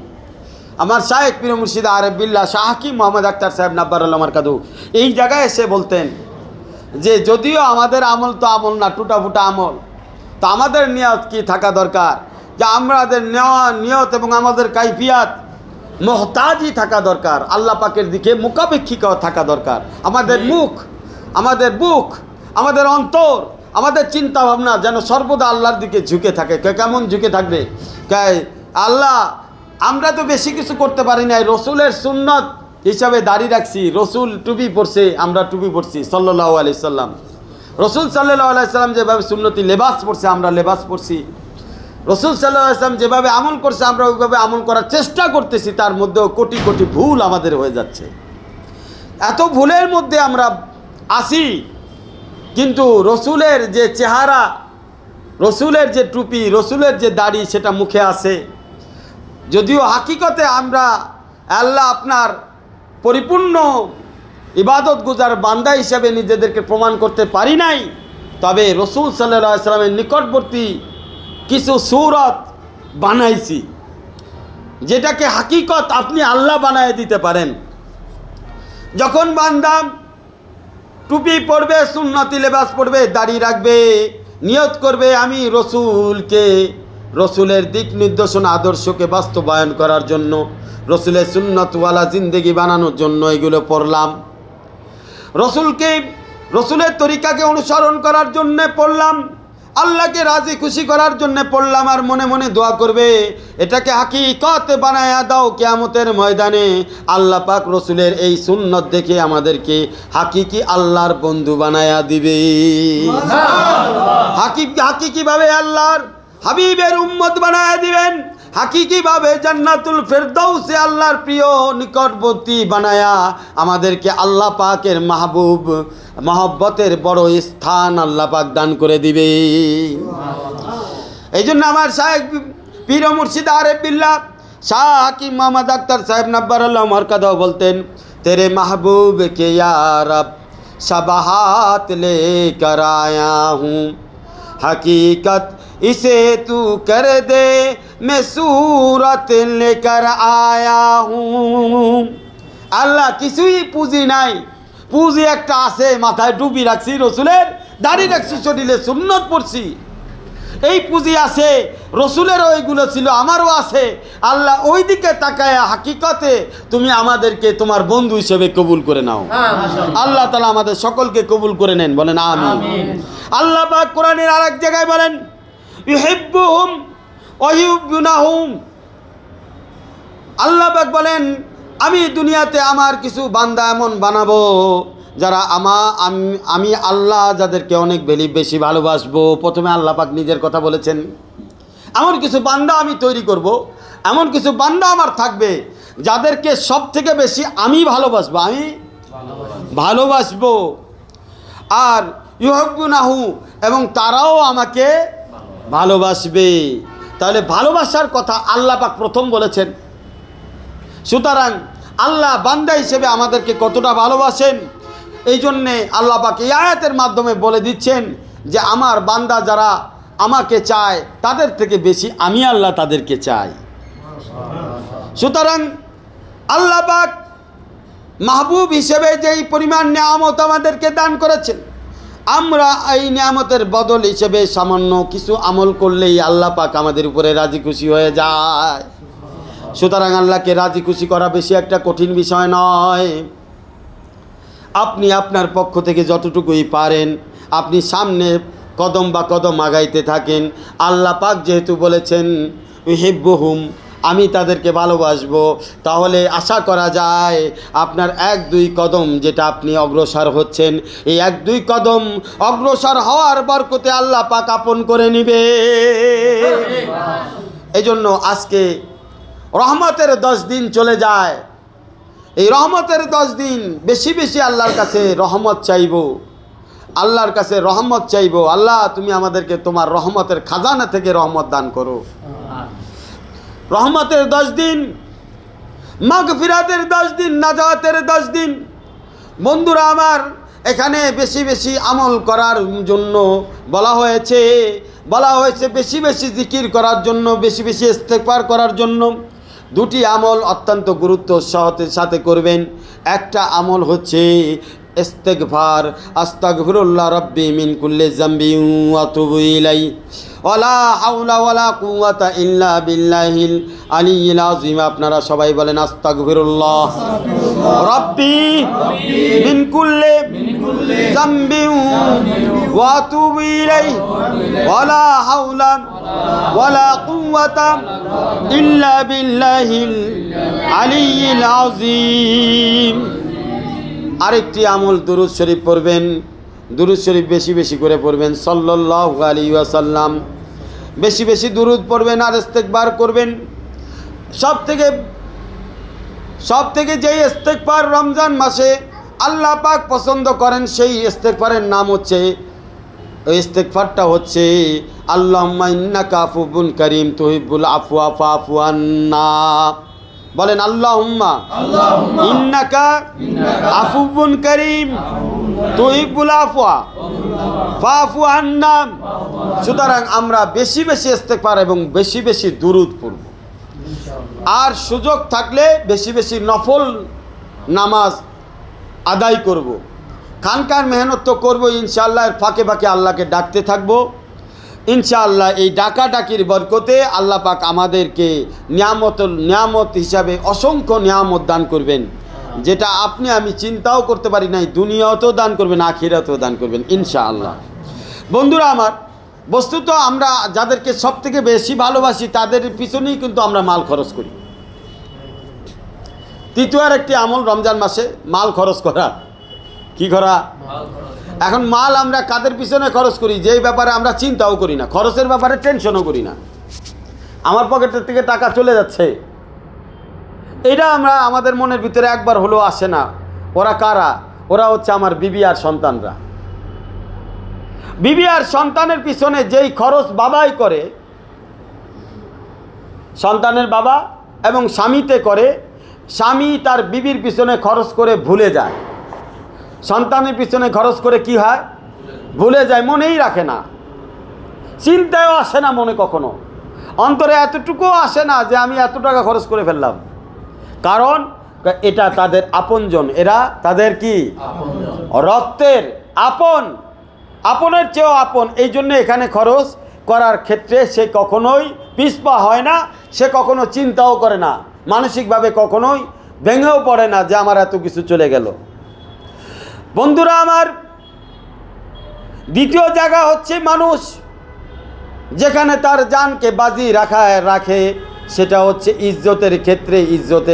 ইজ্জতের সমস্যা হইলে জান বাজি রেখে দেয়। কোথায়? এখন যদি আপনার বিবির উপরে কোনো ডাকাইতের বদনজর পড়ে, কুদৃষ্টি পড়ে, সেখানে ডাকাতকে আপনি ছেড়ে দিবেন না, সেখানে প্রয়োজনে আপনি জান বাজি লাগাই দিবেন, জানের বাজি। কারণ এটা আপনার ইজ্জতের প্রশ্ন। আপনার সন্তানের উপরে কেউ যদি আক্রমণ করে অবৈধভাবে, অন্যায়ভাবে, তো সেখানে আপনি চুপ করে বসে থাকবেন না, কারণ এটা আপনার ইজ্জতের প্রশ্ন। আমি এখানে দুটো বিষয় উল্লেখ করেছি। একটা হচ্ছে আপনি আপনার আপনজনের উপরে খরচ করেন, কিন্তু ওই খরচটা ভুলে যান, ওটা আপনার মনের ভিতরেই আসে না। এটা আল্লাহর জন্য করছেন না রসুলের জন্য করছেন, এটাও আপনার বিষয় না, ওটা আপনজন। এখানে কোনো কথাই নাই, এখানে আপনি খরচ করতেছেন। আর আপনার আপনজনের উপরে আক্রমণ হইলে, যেহেতু এটা ইজ্জতের প্রশ্ন হয়ে দাঁড়ায়, তখন কিন্তু আপনি এখানে ছাড় দেন না। জমি জাতি অন্য ক্ষেত্রে যদি সমস্যা হয়, এখানে কিছুটা ছাড় পায়, কিন্তু যদি বিবি আর বাচ্চার উপর আক্রমণ হয়, এটা ছাড় পাওয়া যায় না, কারণ এটা ইজ্জতের প্রশ্ন। কিসের প্রশ্ন? আল্লাহ পাক বলেন, ওয়াল্লাযীনা আমানু আশাদ্দু হুব্বান লিল্লাহ, ঈমানদাররা সব থেকে বেশি আমাকে ভালোবাসে। সব থেকে বেশি বলার অর্থ কি? আশাদ্দু হুব্বান লিল্লাহ বলার অর্থ কি? সাদিদ। সব থেকে বেশি বলার অর্থ কি? ঈমানদারদের ভালোবাসা আল্লাহর জন্য বিবির থেকেও বেশি হবে। কার থেকে বেশি হবে? বাচ্চার থেকেও বেশি হবে। এখন বিবি বাচ্চার ক্ষেত্রে খরচ করার সময় আপনি ভুলে যান, আর আল্লাহর পথে খরচ করার সময় আপনি হিসাব করেন। তার মানে আপনার ভালোবাসা কমতি খালি আল্লাহর এই আয়াত অনুযায়ী হয় নাই, এই আয়াত অনুযায়ী হয় নাই। যখনই খরচের কথা বলা হয়, তখনই আর খানকায় আসেন না, অন্য রাস্তা দিয়ে যান। কারণ মাসারায় অনেকেই যায় না, কারণ ওখানে গেলে খরচের আলোচনা হয়। আর আপনার বিবি আর বাচ্চার ক্ষেত্রে তাহলে ইমানের পার্থক্য আছে কি আছে না? আল্লাহ বলেন ইমানদাররা সব থেকে বেশি আমারে ভালোবাসবে, বিবির থেকেও বেশি, বাচ্চার থেকেও বেশি। আর গরমের দিনে ঠান্ডা পানি খাইলে কেমন কলিজাটা ঠান্ডা হয়ে যায়, কয় তার থেকেও বেশি। তাহলে আপনি এখানে দিনের ক্ষেত্রে, কোরআনের ক্ষেত্রে, কোরআন হাদিসের বাস্তবায়নের ক্ষেত্রে, মসজিদ মাদ্রাসার ক্ষেত্রে, খানকার ক্ষেত্রে আপনি খরচ হিসাব করে করেন, তার মানে বোঝা গেল আপনি আসলে আল্লাহকে ভালোবাসেন না। যদি আল্লাহকে আপনি ভালোবাসতেনই, তাহলে এখানেও খরচ করে আপনি ভুলে যেতেন। কারণ আপনার এখানে ভালোবাসাটা বিবির থেকেও বেশি, বাচ্চার থেকেও বেশি হয়েছে। যদি এটা আপনি দাবি করেন, তাহলে আপনার দাবি অনুযায়ী আপনি ধরা খায়েন না। বিবি বাল বাচ্চার ক্ষেত্রে আপনি খরচ হিসাব করে করেন না, আর এখানে হিসাব করে করেন, তাহলে আপনি আপনার দাবির ক্ষেত্রে মিথ্যা কথা বলতেছেন, সঠিক কথা বলতেছেন না। আপনার দাবি, ইমানের এই দাবি সঠিক নয়। সুতরাং আপনার ইমানের মধ্যে কমতি আছে। এই ইমান নিয়ে কবরে গেলে ধরা খাবেন, এই ইমান নিয়ে কিয়ামতের ময়দানে ধরা খাবেন, এই ইমান নিয়ে জান্নাতে যাওয়া যাবে না। যে ইমান খরচের হিসাব করে, আল্লাহ রসুলের ক্ষেত্রে খরচের হিসাব করায়, সেই ইমানই হতে পারে না। কারণ মুমিন বান্দা তো আল্লাহর জন্য তার জান দিয়ে দিবে, ইজ্জত দিয়ে দিবে, মাল দিয়ে দিবে, সব কিছু দিয়ে দিবে। তাহলেই যায় আসাধ্য হুব্বান লিল্লাহ হবে, তখনই যে তার মহব্বতে কামেলা হবে, তখনই যে তার এশকে কামেলা হবে, ইমানে কামেলা হবে। কিন্তু আজকে আমরা আফসোস, আমাদের ক্ষেত্রে আমরা বিবি বাল বাচ্চার কাছে হিসাব করি না, তাদের ইজ্জতকে আমাদের ইজ্জত মনে করি, কোরআনের ইজ্জতকে আমাদের ইজ্জত মনে করতেছি না, মারকাজের ইজ্জতকে আমাদের ইজ্জত মনে করি না, খানকার ইজ্জতকে আমাদের ইজ্জত মনে করি না, আমাদের মাদ্রাসার ইজ্জতকে আমরা ইজ্জত মনে করি না। আমরা ইজ্জত কারে মনে করতেছি? বিবির ইজ্জতকে সন্তানের উপর আক্রমণ করলে আমাদের ইজ্জতে লাগে। আজকে মারকাজ মাদ্রাসা খানকা চলে না, এই ব্যাপারে দিনের ব্যাপারে আমাদের আগ্রহ জাগে না, এখানে আমাদের ইজ্জতের প্রশ্ন নাই, এই জায়গায় আমাদের ইজ্জত লাগে না। ইজ্জত লাগতে যায় সন্তানের আর বিবির উপরে কোনো কিছু হইলে সেখানে ইজ্জত লাগে। তোমার ইমান, এই ইমান নিয়ে আল্লাহর কাছে গেলে স্থান পাইবে না, ঠাই পাইবে না। ইমান নিয়ে যদি যাইতেই চাও তো দুনিয়ার মধ্যে দিনের ইজ্জতকে নিজের ইজ্জত মনে করতে হবে, আল্লাহ রসুলের ইজ্জতকে তোমার ইজ্জত মনে করতে হবে। আল্লাহ রসুল তোমাকে যে মাল দিছে এটা তোমার মাল নয়, আল্লাহ পাক দিয়েছেন। আল্লাহ পাক যা দিয়েছেন মিম্মা রাযাকনাহুম ইনফিকুন, আল্লাহ যা দিছে সেই রিজিক আল্লাহর রাস্তায় খরচ করে ভুলে দিতে হবে। কি দিতে হবে? চিন্তা করা যাবে না যে কত গেল, চিন্তা করা কত গেল এটা হিসাব করা যাবে না। আর রমজান মাসে তো যাবেই না। বন্ধুরা আমার, এই জন্যে যত বেশি আপনি আল্লাহ এবং আল্লাহ রসুলের দিকে অগ্রসর হবেন, যত বেশি আল্লাহকে চাইবেন, তত বেশি ইমানের দিকে মোকাম্মেল হয়ে যাবেন। দেখেন হযরতে আবু বকর রাদিয়াল্লাহু তাআলা জামানায় ঈসাই বাদশাহ ছিল, সেই বাদশার নাম শাহরুন বাদশাহ। তখন এক সাহাবীকে কোনোভাবে আটক করছে, আটক করে তাকে বলছে যে তুমি ইমান ছেড়ে দাও। কিন্তু এই সাহাবী তাকে দাওয়াত দিছে, আপনি ইমানের পথে আসেন। এক পর্যায়ে যায় বাদশাহ রাজি হয়েছে, যাও তোমাকে ছেড়ে দিলাম, তুমি যায় তোমাদের খলিফাকে যায় বলবা যে সে যদি তার মেয়েকে আমার সাথে বিবাহ দেয় তাহলে আমি ইমান কবুল করব। কি করব? ইসলাম কবুল করব, ইমানের উপরে আসব। ঘটনাক্রমে ওই সময় আমিরুল মুমিনিন হযরত ওমর রাদিয়াল্লাহু তাআলা আনহু ছিলেন। আবু বকরের সময় শেষ হয়ে গেছে। হযরত আমিরুল মুমিনিনের কাছে যে বলছে, হুজুর ঈসাই বাদশাহ শাহরুন আমাকে আটক করছে দীর্ঘদিন, উনি শেষ পর্যায়ে রাজি হয়েছে ইমান আনার জন্য, কিন্তু শর্ত দিছে আপনি যদি আপনার মেয়েকে তার সাথে বিবাহ দেন তাহলে ইমান নিয়ে আসবে। হযরত ওমর রাদিয়াল্লাহু তাআলা সাথে সাথে বললা, তুমি রাজি হয়ে গেলে না কেন? তুমি রাজি হয়ে গেল না কেন?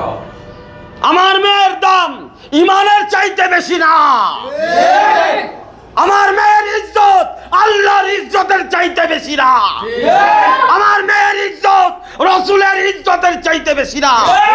সে আমার মেয়ের বদলতে ইমান আনতে চেয়েছে, আর এই ইমানের দামের ক্ষেত্রে আমার মেয়ে একটা নয় 1000টা বিয়ে দিব, তাকে বলে দাও। এই ছিল ওমর। আর তোমার অবস্থা কি? কানকায় আসতে কইলে বউ বাচ্চার দোহাই দিয়ে আসো না, দিনের পথে আসতে কইলে তোমার বিভিন্ন সমস্যা পেশ করো তুমি। আর ওমর রাদিয়াল্লাহু তাআলা আনহুকে দেখো যে ঈসাই শাহরুন ইমান আনতে চাইছে, সব শর্ত দিছে তার মেয়েকে বিয়ে করতে হবে। ওমরের মেয়ে চেয়েছে, আর ওমর এক কথায় রাজি হয়ে গেছে যে ইমানের সামনে আমার মেয়ে কিছু না, আমি 1000 মেয়ে দিব যদি সে ইমান নিয়ে আসে, যদি সে ইমান নিয়ে আসে। আল্লাহর ইজ্জতকে তারা ইজ্জত মনে করতেন, আল্লাহ রসুলের সম্মানকে তারা সম্মান মনে করতেন, আল্লাহওয়ালাদের ইজ্জতকে তারা ইজ্জত মনে করতেন, দিন ইসলামের ইজ্জতকে তারা ইজ্জত মনে করতেন। এটার জন্য তারা জান দিয়ে দিতেন। বন্ধুরা, ঘটনা কতগুলো বলবো, কেবল তো শুরু করছি, সময় তো সাথে দিতেছে না, নামাজ পড়তে হবে। হযরত ইমাম শাফি রহমাতুল্লাহ আলাইহি, বন্ধুরা আমার মনে রাখবেন, আমাদের এই ইমানের দিন ইসলামের পথে, আল্লাহ এবং আল্লাহ রসুলের পথে আমরা যে ধোকার মধ্যে পড়ি, সেই ধোকাটা কি? সেই ধোকার নাম এক কথায় হচ্ছে দুনিয়া। ইমাম শাফি রহমাতুল্লাহ আলাইহি বলে, দুনিয়া এমন ধোকাবাজ, আর দুনিয়া তুকাদুনি কান্নি লাস্তু আরিফু হালাহা। দুনিয়া এমনভাবে বান্দাকে ধোকা দেয়, যেই ধোকার কোন সময় কাকে কোনভাবে ধোকা দেয় এটা বোঝার কোনো রাস্তা নাই। লাস্তু আরিফু হালাহা, তুমি এটা বুঝতেই পারবে না। তুমি যদি ধোকা বুঝতে চাও, ধোকায় পড়ে যাবা। দুনিয়া হচ্ছে এমন ধোকাবাজ, তুমি এই ধোকাকে বুঝতে যেও না, বুঝতে গেলে সমস্যা। তো কি করতে হবে?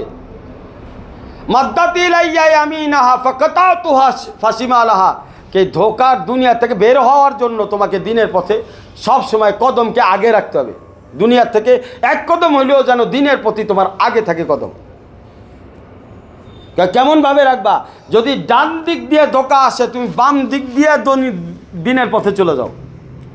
বাম দিক দিয়ে যদি ধোকা আসে তো ডান দিক দিয়ে চলে যাও। তোমার হলো দিনের পথে অগ্রসর হওয়া নিয়ে কথা, ধোকার সাথে মোকাবেলা নিয়ে কথা নয়। ধোকা বুঝতে চাও, ধোকার সাথে মোকাবেলা করতে চাও, তো দিনের লাইনে টিকতে পারবে না। তোমাকে ধোকাকে এড়িয়ে দিনের লাইনে আগাইতে হবে। কারণ আমরা সাধারণত শত্রু যেই পথ দিয়ে আসে, আমরা সেই পথ দিয়ে বাড়ি যাই না, অন্য পথ দিয়ে যাই। কারণ শত্রু যে কোনো সময় আমাকে আক্রমণ করতে পারে, আমি মারাও যেতে পারি। সুতরাং আমি শত্রুর সাথে মোকাবেলা করব না। আমি শত্রু যেই রাস্তা দিয়ে আসবে, সেই রাস্তার উল্টা রাস্তা দিয়া আমি আমার বাড়িতে চলে যাব। কথা ঠিক কিনা? ঠিক তেমনি ইমাম শাফি রহমাতুল্লাহ আলাইহি বললেন, তুমি যদি দিনের পথে চলে যাও, দিন আমার বাড়ি, দিন আমার ঘর। কথা ঠিক কিনা? ইসলাম আমার বাড়ি, ইসলাম আমার গাড়ি, ইসলাম আমার ইজ্জত, ইসলাম আমার সম্মান। কথা ঠিক কিনা? যদি তাই হয়, তো দুনিয়া নামক ধোকা যদি ডান দিক দিয়ে ধোকা দেওয়ার জন্য আসে, আমি বাম দিক দিয়ে ইসলাম নামক ঘরের মধ্যে প্রবেশ করব। কথা ঠিক কিনা? আর যদি দুনিয়ার ধোকা বাম দিক থেকে আসে, আমি ডান দিক থেকে ইসলামের ঘরে প্রবেশ করে যাব। কথা ঠিক কিনা? কারণ আমার শত্রুর সাথে মোকাবেলা করার দরকার নাই। আমার তো আল্লাহকে পেতে হবে, রসুলকে পাইতে হবে। যেই দিক দিয়ে ধোকা আসবে, উল্টা দিক দিয়ে চলে যাবে। ফাকাতাতুহা ফাসিমালাহা মানাল ইলাহি হারামাহা আনাস্তুনাবতু হালালাহা। আল্লাহ তো আমাদেরকে হারাম কাজ থেকে নিষেধ করছে। কখনো কখনো আল্লাহকে পাইতে হইলে কিছু কিছু হালাল জিনিসও ছাইড়া দিতে হয়। কিছু কিছু হালাল জিনিসও ছাইড়া দিতে হয়। বুঝতে পারছেন? সন্দেহমূলক হালালের কথা বলা হইতেছে। সন্দেহমূলক হালাল, হালাল কি হারাম, এটা নিয়ে একটা সন্দেহ আছে। কি আছে? এই ধরনের প্রশ্নের মধ্যে জড়ানো যাবে না। ওটা একবারে ছেড়ে দেন। কি দেন? একবারে ছেড়ে দেন। এটা হালাল কি হারাম, এর মাঝখানে থাকা যাবে না। শুধু ওটা ছেড়ে দেন, ছেড়ে দিয়ে দিনের পথে চলেন, তাহলেই আপনি আল্লাহকে পেয়ে যাবেন। শেখ সাদি রহমাতুল্লাহ আলাইহিকে তার বাবা একটা দামি আংটি দিছে। কি আংটি? দামি আংটি। এখন ছোট বাচ্চা এত দামি আংটি সম্পর্কে তো আর জানে না। একদম সে গেছে বাইরে ঘুরতে, এই সময় একটা মিষ্টির দোকানদার যারা মিষ্টি ফেরি করে বেছে, ওই দেখছে ওর হাতে একটা দামি আংটি। ও বলছে, বাবা এদিকে আসো। কয়, তোমার হাতে কি? বলে, আংটি। এটার একটু মুখে লাগাও। মুখে লাগাইছে। কয়, কোনো মজা লাগে? কয়, না মজা লাগে না। কয়, আমার এই মিষ্টিটা খাও, এটা একটু মুখে লাগাও। কয়, মজা লাগে? কয়, মজা লাগে। কয়, তাহলে তোমারটা যেটা মজা লাগে না ওটা আমার দিয়ে দাও, আর যেটা মজা লাগে এটা তুমি নিয়ে যাও। কারণ শেখ সাদি তো আর বুঝে নাই, শেখ সাদি দিয়ে দিছে। বন্ধুরা আমার, দুনিয়াটা মজা লাগে, দিনের কাজ অনেক সময় মজা নাও লাগতে পারে। ঘরে বিবিকে পর্দায় রাখবেন, বিবির এটা মজা নাও লাগতে পারে। অনেক বিবিরা আছে পর্দায় থাকতে ভালো লাগে না, তাদের জন্য বলছি, অনেক সময় মা গো তোমার ভালো নাও লাগতে পারে। অনেক সময় বাবারা তোমার নামাজ পড়তে ভালো নাও লাগতে পারে। কথা ঠিক কিনা? অনেক সময় খানকায় তোমার মেহনতের জন্য আসতেছ, অনেক সময় খানকার মেহনত তোমার ভালো নাও লাগতে পারে। কি পারে? ভালো নাও লাগতে পারে, মজা নাও লাগতে পারে। মজা মনে চাইতো ভালো লাগতে পারে, মনে না চাইলেও মনে নাও চাইতে পারে। এই দুনিয়া যেন তোমাকে আমাকে ধোকার মধ্যে না ফেলায়া রাখে। কথা মনে রাখবে। আমার ভালো লাগুক চাই না লাগুক, আমার মজা লাগুক চাই না লাগুক, আমার আল্লাহর রসুলকে পাইতে হবে, আল্লাহ রসুলের পক্ষে থাকতে হবে। আমার ইচ্ছা অনিচ্ছার বিষয় না, কারণ ইজ্জতের বিষয়। কিসের বিষয়? ইজ্জতের বিষয়। কিসের ইজ্জত? আমার ইজ্জত নাই, রসুলের ইজ্জতের বিষয়। আমার ইজ্জত নাই, আল্লাহর ইজ্জতের বিষয়। আমি যাকে ভালোবাসি তার ইজ্জত মানে আমার ইজ্জত, তার সম্মান মানে আমার সম্মান। আল্লাহর সম্মান মানে কার সম্মান? আল্লাহর ইজ্জত মানে কার ইজ্জত? রসুলের ইজ্জত মানে কার ইজ্জত? আমার ইজ্জত। আমি যদি বিবির ইজ্জতকে আল্লাহর ইজ্জতের উপরে প্রাধান্য দেই, আমি ইমানদার হইতে পারি নাই। দুনিয়ার ইজ্জতকে আল্লাহর ইজ্জতের উপরে প্রাধান্য দেই, আমি এখনো ইমানদার হইতে পারি নাই। সন্তানের ইজ্জতকে যদি আল্লাহর ইজ্জতের উপরে প্রাধান্য দিয়ে বসি, তাহলে এখনো আমি ইমানদার হতে পারি নাই। কারণ আল্লাহ পাক বলেন ওয়ালিল্লাহিল ইজ্জতি ওয়ালির রাসূল। ইজ্জত কার জন্যে? আল্লাহ এবং রসুলের জন্য। কার জন্য? আবার আল্লাহ বলছেন ওয়ালিল মুমিনিন, ওই সকল মুমিনদের জন্য যারা আল্লাহর ইজ্জতকে তার নিজের ইজ্জত মনে করে, রসুলের ইজ্জতকে তার নিজের ইজ্জত মনে করে, যারা আল্লাহর জন্য জান মাল সময় আল্লাহর জন্য খরচ করতে কোনো প্রকার দ্বিধাবোধ করে না, দ্বিধাদ্বন্দ্ব যার ভিতরে নাই। তো বন্ধুরা আমার, এখানে একটু খেয়াল করেন, হযরতে মূসা আলাইহিস সালামের জামানায় জাদুকররা মূসা আলাইহিস সালামের সাথে মোকাবেলায় গেলেন। মোকাবেলায় যাওয়ার পরে জাদুকররা দেখলেন না সত্যিকারে মূসা আলাইহিস সালাম সত্যিকারের নবী। কারণ জাদুকররা জাদু মাধ্যমে রশি আর লাঠির মাধ্যমে সাপ তৈরি করেছিল, আর মূসা আলাইহিস সালাম যে লাঠি রাখছেন ওই লাঠি কুদরতিভাবে আল্লাহর হুকুমে সাপ হয়ে গেল। তো কুদরতিভাবে আল্লাহর হুকুমের সাপগুলো জাদুকরদের সমস্ত সাপগুলোকে গিলে খেয়ে ফেলল। সব সাপগুলোকে গিলে খেয়ে ফেলল। তখন জাদুকররা বুঝতে পারলো যে এত বড় সাপ পৃথিবীতে কোনো জাদুকরের বাপ নাই যে এত বড় সাপ বানাইতে পারে। তখন জাদুকররা ঈমান নিয়ে আসলো। ঈমান নিয়ে আসলে ফিরআউন রাগ হয়ে গেল। ফিরআউন পাঠাইছিল মূসাকে পরাজিত করার জন্যে, কিন্তু জাদুকরদেরকে পাঠায়া ফিরআউন নিজেই পরাজিত হয়ে গেল। নিজেই পরাজিত হয়ে গেল। জাদুকররা ঈমান নিয়ে আসছে। কেন নিয়ে আসছে? জাদুকররা যখন মূসা আলাইহিস সালামের সাপ দেখলো, তার আল্লাহ পাকের কুদরত দেখলো, তখন সাথে সাথেই তারা আল্লাহ পাকরে চিনে ফেললো। আল্লাহ পাকরে এক সেকেন্ডে চিনার পরে কি হয়ে গেল দেখেন, চেনার সাথে সাথে ঈমান নিয়ে আসছে। কি আনছে? আর ঈমানের তাকাজা কি? আল্লাহর ইজ্জতকে নিজের ইজ্জত মনে করা। ঈমানের তাকাজা কি? আল্লাহর সম্মানকে নিজের সম্মান মনে করা, আল্লাহর হুকুমকে বাস্তবায়ন করা। এটা ঈমানের তাকাজা। মূসা আলাইহিস সালাম এর কুদরতি নাজারা দেখা বেশি সময় যায় নাই, 2-1 সেকেন্ডের মধ্যে ঈমান আনছে। এই সময় ফিরআউন লজ্জিত হইয়া আল্লাহর কাছে হাইরা গেল। ফিরআউন কে গেল? আল্লাহর কাছে হাইরা গেল। এখন ফিরআউন জাদুকরদের ভয় দেখায়। জুজুইন নাখলা কোরআনের মধ্যে আছে, তোমাদেরকে খেজুরের গাছের মধ্যে লটকায়া এক হাত ডাইন দিক থেকে এক পাও বাম দিক থেকে কেটে দিব, যাতে তুমি নড়াচড়া করতে না পারো। জাদুকরদেরকে বলল, জাদুকররা বলল তোমার যা খুশি করো, কোনো পরোয়া করি না। কারণ আমরা এখন তোমার নাই, আমরা এখন কার হয়ে গেছি? আল্লাহর হয়ে গেছি। আমার হাত কেটে দাও, পাও কেটে দাও, পরোয়া নাই, কিন্তু আল্লাহর থেকে দূরে সরে যেতে আমি কখনোই পারবো না। জান দিয়ে দিব।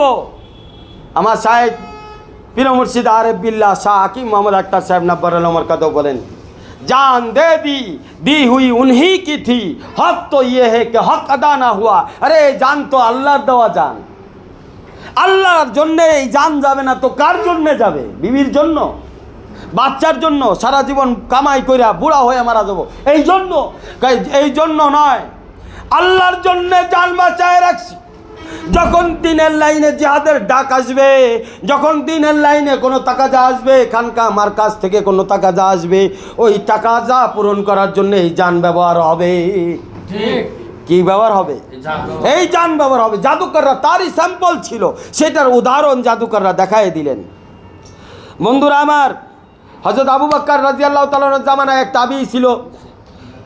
তৎকালীন জালেম বাদশাহ তাকে গ্রেফতার করে।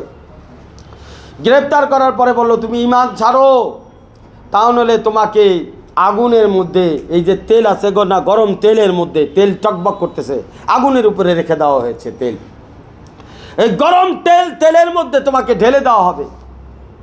তখন সে বলতেছে আর কাঁদতেছে, হায় হায় হায় হায়। বাদশা ভাবছে মনে হয় ভয় পেয়ে গেছে।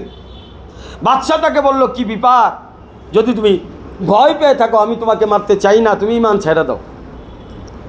তখন সে বলতেছে, বাদশা জনাব এই জন্যে কাঁদতেছি না। কী জন্যে কান্দো? কান্দি এই জন্য যে জান আল্লাহ একটা দিছে, জান আল্লাহ একটা দিছে। আমার শরীরের প্রত্যেকটা পশমের পরিমাণ যদি জান আল্লাহ আমাকে দান করত, আমি প্রত্যেকটা জান একসাথে যদি আল্লাহরে দিয়ে দিতাম, বারবার জীবিত হইতাম, বারবার জান আল্লাহর জন্য দিয়ে দিতে পারতাম, তাহলেই হয়তোবা আল্লাহ পাকের দেওয়া ইমানি নিয়ামত যেটা আমাকে দান করছে, এই নিয়ামতের হক আদায় করা সম্ভব হইতো। আমরা আল্লাহর রাস্তায় 5 টাকা দিয়া কই ইমানি হক আদায় হয়ে গেছে। আর এই সাহাবী কয়, আমাদের পশমের প্রত্যেকটা গোড়া গোড়া যদি জান হইতো, এটা 1000 বার দিতাম, তাহলে হয়তোবা ইমানের হক আদায় হতো। আপনি একবার মার কাছে একদিন একটু দেখা করে কোন ইমানের হক আদায় হয়ে গেছে। আরে সাহাবী কি বলে? সাহাবী বলে, আমার জান, প্রত্যেকটা জান, সেকেন্ডে প্রত্যেকটা রক্তবিন্দু পরিমাণ জান যদি আমি বারবার দিতে পারতাম, তাহলে ইমানের হক আদায় হইতো। এক জান দিয়ে আল্লাহকে দেওয়া এই নিয়ামত, এই ইমানি হকের নিয়ামতে হক আদায় করা সম্ভব না। আর আমরা সামান্য একটু মেহনত করলে, সামান্য একটু আসলে আমাদের ভিতরে অহংকার চলে আসে, আর আমরা মনে করি আমরা অনেক কিছু করে ফেলছি। নাউযুবিল্লাহ মিন যালিক। আল্লাহ তাআলা আমাদেরকে বুঝার তৌফিক দান করেন। বন্ধুরা আমার, মুসাইলামাতুল কাযযাব, আল্লাহর রাসূল সাল্লাল্লাহু আলাইহি ওয়াসাল্লামের ওফাতের পর এই লোক ভণ্ড নবী হিসেবে নিজেকে দাবি করে। কি করে? ভণ্ড নবী হিসেবে দাবি করে। ওই সময় মুসাইলামাতুল কাযযাবের হাতে আল্লাহর এক প্রিয় বান্দা আবু মুসলিম হোলানি রহমাতুল্লাহ আলাইহি, উনি আটক হন। তো মুসাইলামাতুল কাযযাব তাকে ভয় দেখায়, বলে তুমি যদি ঈমান না ছাড়ো আর আমি মুসাইলামাতুল কাযযাবের কে নবী হিসাবে না মানো, তাহলে তোমাকে আগুনের মধ্যে দেওয়া হবে। আবু মুসলিম হোলানি রহমাতুল্লাহ আলাইহি কোনোভাবেই তার কথায় আসে না। এক পর্যায়ে তাকে আগুনের মধ্যে ঢেলে দেওয়া হয়েছে। কি দেওয়া হয়েছে? আগুনের মধ্যে। আপনারা জানেন, ইব্রাহিম আলাইহিস সালামকে যখন আগুনের মধ্যে রাখা হয়, আগুন তাকে পোড়াইতে পারে নাই, বলকে আগুন তার জন্য জান্নাতের বাগিচা হয়ে যায়। এটা শুধু ওই জামানায় হলে হবে, ইব্রাহিম আলাইহিস সালামের জামানায় হলে হবে, উম্মতে মুহাম্মাদের জামানায় হইতে হবে না। উম্মতে মুহাম্মাদের জামানা হয়েছে আবু মুসলিম হোলানি রহমাতুল্লাহ আলাইহিকে আগুনের মধ্যে দেওয়া হয়েছে, কিন্তু আগুন তার কিছুই করতে পারে নাই। অবশেষে এক পর্যায়ে এই মুসাইলামাতুল কাযযাব, এই ভণ্ড নবী তাকে ছাইড়াই দিছে, যে এর সাথে বাস করলে আরও তার ভক্ত যারা ছিল তৎকালীন সময়ে, ভণ্ড নবীর পূজারী যারা ছিল, তারা বলছে যে হুজুর ওরে রাখলে আপনার যে কজন ভক্ত আছে তাও যায় ভোগা। পরবর্তীতে এক যুদ্ধে মুসাইলামাতুল কাযযাবকে হত্যা করেছে। বন্ধুরা আমার, এই ছিল আমাদের সাহাবীদের জিন্দেগি। আর আজকে আমরা আমাদের দাম বুঝতেছি না, আমরা আমাদের দাম বুঝতেছি না। আমরা আমাদের দামি চাদর দিয়ে জুতা সাফ করতেছি। দুনিয়া হলো একটা জুতার পরিমাণ, জুতা, এটার কোনো মূল্য নাই। আখিরাত হলো আমার আপনার জন্য দামি চাদর। আজকে দুনিয়া, আমরা এই দুনিয়া পাওয়ার জন্য আখিরাত নামক চাদর দিয়া আমরা দুনিয়া নামক জুতা সাফ করায় ব্যস্ত রয়েছি। দুনিয়া নামক জুতা কি দিয়া? আখিরাত নামক চাদর দিয়া। নিজের সম্মান, দুনিয়ার ইজ্জতের পিছনে, দুনিয়ার মান সম্মানের পিছনে লাগিয়ে আছি, অথচ আমরা বুঝতেছি না আসল মান সম্মানের মালিক কে? আল্লাহ। তার জন্যে যদি আমার সম্মান, আমার ইজ্জতের হানি হয়, তো এটা তো আমার জন্য নিয়ামতের বিষয়। কিসের বিষয়? নিয়ামতের বিষয়। এটা সাধারণ বিষয় না, এটাই আমার জন্য নিয়ামত। বন্ধুরা আমার, আপনারা জানেন খালেদ বিন ওয়ালিদ রাদিয়াল্লাহু তাআলা আনহু আল্লাহ রাসূলের জামানার এক বড় সাহাবী। কি সাহাবী? অনেক বড় সাহাবী। রাসূল সাল্লাল্লাহু আলাইহি ওয়াসাল্লামের জামানায় প্রত্যেকটা যুদ্ধের সিপাহ সালার ছিল, প্রধান সেনাপতি ছিল। হযরত ওমর রাদিয়াল্লাহু তাআলা আনহুর জামানা যখন আসলো, হযরত বিলাল রাদিয়াল্লাহু তাআলা আনহুকে হুকুম দিন, এ বিলাল যাও খালিদ বিন ওয়ালিদের পাগড়ি নামায়া ফেলো। কি ফেলো? তার সেনাপতির পাগড়ি নামায়া ফেলো। হুকুম কার? আমিরুল মুমিনিন। কার ব্যাপারে হুকুম দিচ্ছে? যে রসুলের জামানায় রসুল যাকে সেনাপতি রাখছে তার ব্যাপারে। কখনোই সেনাপতির থেকে রসুল তাকে নামান নাই, তার ব্যাপারে।